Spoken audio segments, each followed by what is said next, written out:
Auzu billahi minash shaitani rajim. Bismillahir rahmanir rahim.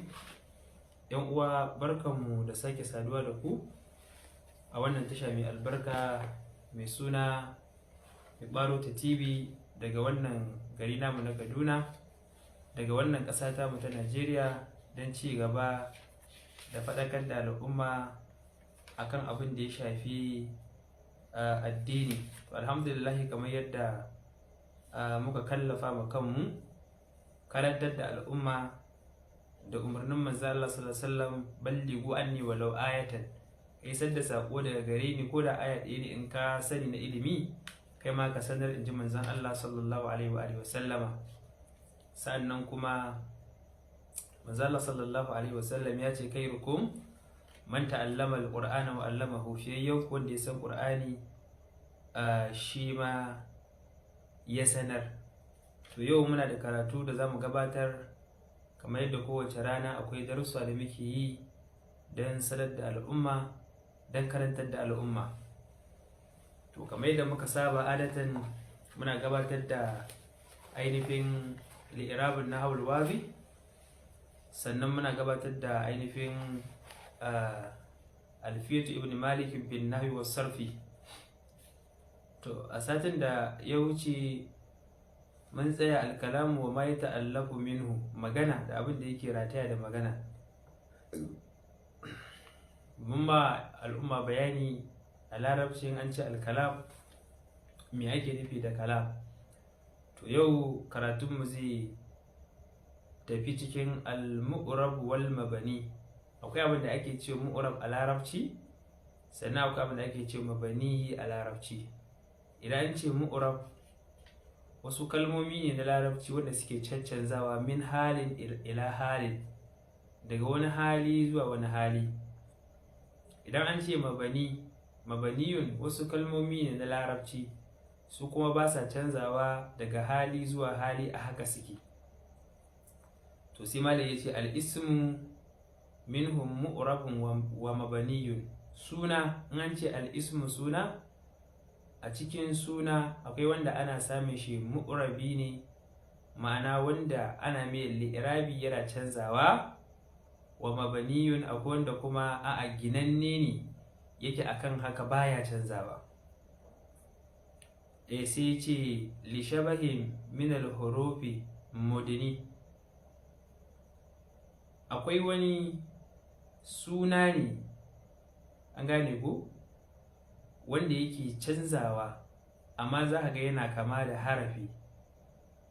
An gane ku, za ka ga yana kama da menene, da harafi.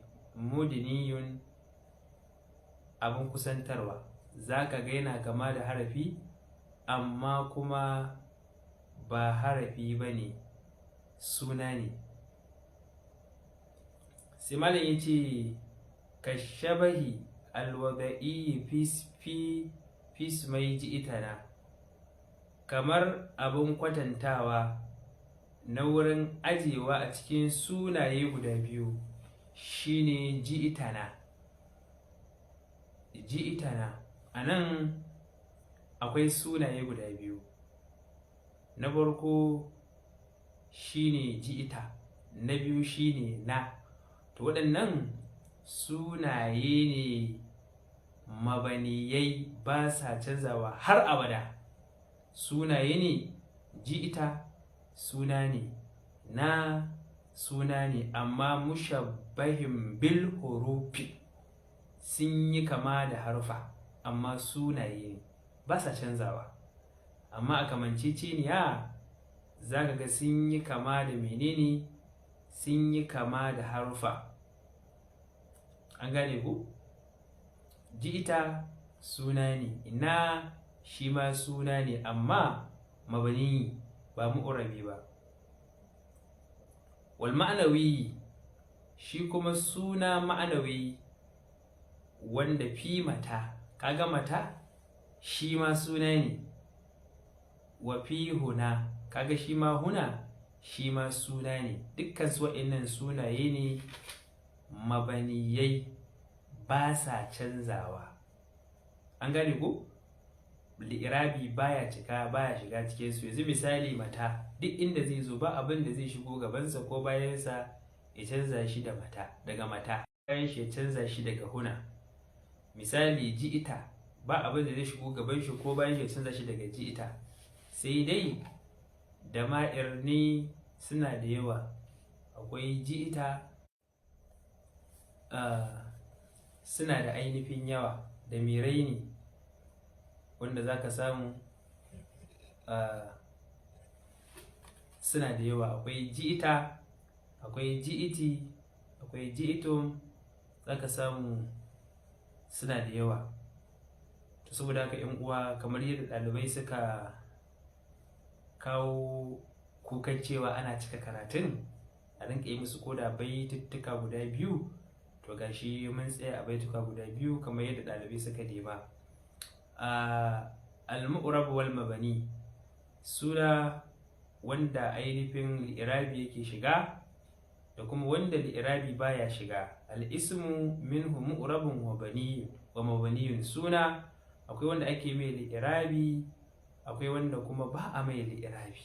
Yanzu an fara magana akan suna wanda yake mabaniyi ne, wanda li'irabi baya shiga cikinsa, mabaniyi ne, an gane ko? Sai ce wa mabaniyun li shabahin min al-hurufi mudni. Akwai suna wanda yake mabaniyi, wanda yake kama da harafi abin kusantarwa, ka shabahil wada'i, kaman kamantawa na wada'i, fi ismai ji'itana, a cikin sunayen nan guda biyu na ji'itana. A cikin wannan akwai sunaye guda biyu, ji'ita suna ne, na shi ma suna ne wanda baya canzawa, mabaniyi ne ba mu'rabi bane, an gane ko? Wal ma'nawi, shi kuma suna da ake kiran shi ma'nawi shine mata da huna. Dukkan su wa'annan sunaye ne, amma sunaye ne mabaniyai wanda ba sa canzawa. Alhamdulillah. Sai karatunmu na li'irabin nahul wadih. Malam yace lama albara'u, lama'a, kaga lama'a an ce kai li'irabin shi sai ka ce fi'ilu madin mabaniyun al fathi, aiki ne da aka yi ya wuce an gina shi akan fatiha, ala akiri, a ƙarshen shi, la mahalla lahu min al-i'rab, ba shi da wani mahalli ga li'irabi. Albarku fa'ilun, kaga albarku shine wanda ya aiki, marfu'un, ƙarshen shi ya ƙare da rufu'a ne, wa alamatu raf'ihi, alamar rufu'an albarku shine ad-dammatu zahira ala akhirih, damma ga ta nan a bayyane a ƙarshen wannan ainihin aikin. Awazzi'u, kaga awa fi'lu madin ne, aiki ne da aka yi ya wuce, mabniyun alal fathi, an gina shi akan fataha, al-muqaddari alal alfi, wanda aka kaddara wannan fataha akan alif. Mana amin zuhuriha, ya hana bayyana ta, at-ta'azzuru, ma'ana uzuri, la mahalla lahu min al-i'rab, babu wani mahalli gare shi na li'irabi, ma'ana shi ma baya canzawa. Az-zi'bu, kaga az-zi'bu fa'ilun, shine wanda ya aiki, marfu'un, ƙarshen shi ya ƙare da rufu'a ne, wa alamatu raf'ihi, alamar rufu'an ad-dammatu zahira ala akhirih, damma a bayyane a ƙarshen sa. Yasqutu as-salaju, yasqutu as-salaju, as-salaju shine fa'il, yasqutu kaga sai ka ce fi'il mudari'in ne, ma'ana kankara yana faduwa. Fi'il mudari' marfu'un, an masa rufu'a, wa alamatu raf'ihi, alamar rufu'a za ad-dammatu zahira, damma ce ta zahiri, ala akhirih, a ƙarshe. As-salju, kankara, fa'ilun marfu'un, fa'ili ne wanda ya aiki ne an masa rufu'a, wa alamatu raf'ihi, alamar rufu'a za ad-dammatu zahira ala akhirih, damma ce a bayyane a ƙarshe. Yashtaddu al-bardu, yashtaddu fi'il mudari'un, aiki ne wanda ake cikin yinsa, marfu'un, an masa rufu'a, wa alamatu raf'ihi, alamar rufu'an ad-dammatu zahira, damma ce a bayyane ala akiri, a ƙarshe, ma'ana yashtaddu al-bardu, sanyi yana yawaita. Al-bardu fa'ilun, shine wanda ya aiki, marfu'un, an masa rufu'a, wa alamatu raf'ihi, alamar rufu'an ad-dammatu zahira damma ce a ƙarshe ala akirihi a ƙarshensa. Iktifi alwarda, iktifi fi'lu amrin aiki ne wanda aka ba da umarni mabanniyun ala sukun, an gina shi akan sukun, la mahalla lahu min al-i'rab, ba shi da wani mahalli ga irabi.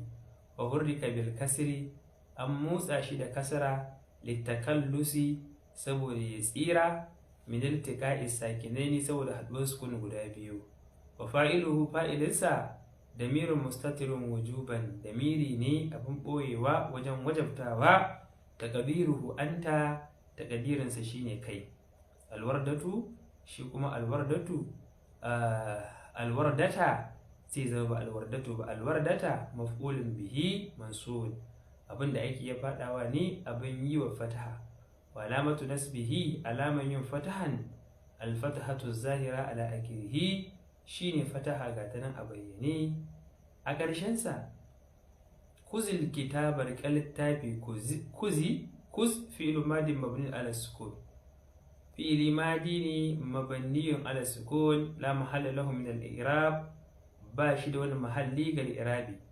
wa hurrika bil kasri, an motsa shi da kasra litakhallusi saboda a tsaraitar da shi min iltiqa'i sakinaini saboda haɗuwar sukun guda biyu. wa fa'iluhu fa'ilinsa damirun mustatirun wujuban, taqdiruhu anta. alkitaba maf'ulun bihi, abinda aiki ya fada wa mansubin an masa fataha. wa alamatu nasbihi, alaman fatahan alfatahatu zahira ala akirihi. aljumlatu al-ismiyya, mun gama da aljumlatu al-fi'liyya, yanzu zamu shiga aljumlatu al-ismiyya. an ce aljumlatu al-ismiyya, jumlar da ta fara da suna. akwai jumla da take farawa da aiki, shine aljumlatu al-fi'liyya, ita muka gabatar a baya. to yanzu zamu ji jumla da take farawa da suna. ad-daru wasi'atun, gidan mai fadi ne. kaga ad-daru nan mubtada ne marfu'un, abinda aka fara da shi an masa rufu'a. wa alamatu raf'ihi, alamar rufu'arsa ad-dammatu zahira ala akirihi, damma ce a bayyane a ƙarshen. wasi'atun khabar mubtada, shine labarin abin da aka fara, marfu'un an masa rufu'a. wa alamatu raf'ihi, alaman yi masa rufu'a ad-dammatu zahira ala akirihi, damma ce a bayyane a ƙarshe. aljawu mu'tadilun, ainihin waidas yanayin madidici ne, ba sanyi ba zafi. aljawu mubtada shine abin da aka fara, marfu'un an masa rufu'a. wa alamatu raf'ihi, alamar rufu'arsa ad-dammatu zahira ala akirihi, damma ce a bayyana a ƙarshe. mu'tadilun kabar mubtada, labarin abin da aka fara, marfu'un an masa rufu'a. wa alamatu raf'ihi, alamar rufu'an ad-dammatu zahira ala akirihi, damma ce a bayyane a ƙarshe. al-gubaru tha'irun, ƙura mai tasowa ne. al-gubaru mubtada, shi ƙura shine abin da aka fara, marfu'un an masa rufu'a. wa alamatu raf'ihi, alamar rufu'an ad-dammatu zahira ala akirihi, damma ce ga tanan a bayyane a ƙarshe. tha'irun kabar mubtada, labarin abin da aka fara, marfu'un abin yi wa rufu'a. wa alamatu raf'ihi, alaman yi masa rufu'a ad-dammatu zahira ala akirihi, damma ce a bayyane a ƙarshensa. ash-shari'u muzdahimun, titin akwai cunkoso. ash-shari'u mubtada, shari'u shine aikin da aka fara, marfu'an masa rufu'a. wa alamatu raf'ihi, alamar rufu'arsa ad-dammatu zahira ala akirihi, damma ce a bayyane a ƙarshe. muzdahimun kabar mubtada, labarin mubtada. wa alamatu raf'ihi, alamar rufu'arsa ad-dammatu zahira ala akirihi, damma ce zahira a bayyane. at-tariqu dayiqatun, hanya tana da kunci. at-tariqu mubtada, abinda aka fara da shi, marfu'un an masa rufa. wa alamatu raf'ihi, alamar rufu'an ad-dammatu zahira ala akirihi, damma ce a bayyana a ƙarshe. dayiqatun khabar mubtada, labarin abinda aka fara, marfu'un abin ba rufu'a. wa alamatu raf'ihi, alamar rufu'an ad-dammatu zahira ala akirihi. al-fa'ratu muktabi'atun bera ta ɓoye. Alfaratu bera mubtada, abinda aka fara da shi ne marfu'an masa rufu'a, alamatu raf'i alamar rufin ad-dammatu zahira, don mace a bayyane ala akiri a ƙarshe. Muktabi'atun kabar mubtada, labarin abinda aka fara, marfu'an masa rufu'a, wa alamatu raf'i alamar rufu'an ad-dammatu zahira ala akirihi, don mace ga ta nan a bayyane a ƙarshe. Alhamdulillah yan uwa, wannan shine ainihin karatun nahul wabe, ko kuma in ce li'irabin nahul wabe, kamar yadda muka alkawari za mu rinka gabatarwa, kuma gashi nan mun gabatar insha Allah rabbi. Sai kuma idan Allah subhanahu wa ta'ala ya kai mu wani lokaci, za ku ji mu da ainihin ɗauki da ainihin sabon shirinmu cikin karatun alfiyatu ibn malikin cikin ilimin nahau da kuma shi li'irabun nahul wabe, kamar yadda muka saba ainihin gabatarwa. Inda muka yi daidai Allah ya ba mu lada, inda muka yi kuskure Allah ya gafarta mana, alfarman shugaba annabi Muhammad sallallahu alaihi wa sallama. Subhana rabbika rabbil izzati amma yasifun, wa salamun alal mursalin, alhamdulillahi rabbil alamin. Bana Gwani Idris, masha Allah, Allah ya kara soyayya. Wassalamu alaikum wa